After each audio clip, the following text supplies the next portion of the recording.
আসসালামু আলাইকুম। কেমন আছো সবাই? আশা করি সবাই খুব ভালো আছো। তো আমিও আলহামদুলিল্লাহ ভালো আছি। তো আজকে চলো এই মুরগির মাংসটা রান্না করতে করতে তোমাদের সাথে একটা বিষয় শেয়ার করি। পরিবার ও প্রতিবেশীদের নানা তিরস্কার শুধু সহ্যই করেনি, তার সাথে 9টা মেয়েকে উচ্চশিক্ষিত করে সকল ঘৃণার জবাব দিয়ে আজ সে রত্নগর্ভা।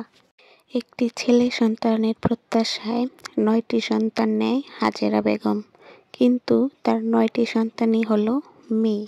তবুও দৃঢ় মনোবল নিয়ে সে 9টা মেয়েকে উচ্চশিক্ষিত করে তোলেন এবং তারা এখন খুব ভালো ভালো চাকরিতে নিয়োজিত রয়েছে।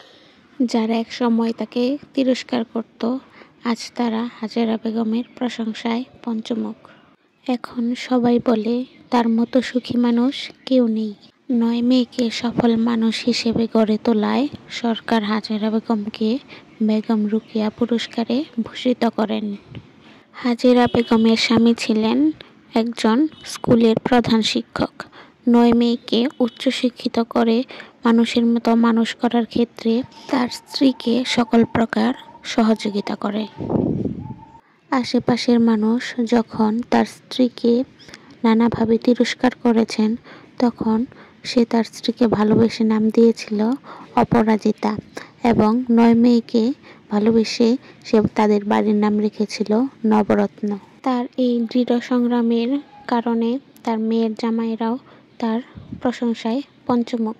এই সংগ্রামে হাজেরা বেগমের দৃঢ় মনোবল, সাহস এবং সততা সমাজে উদাহরণ হয়ে থাকবে।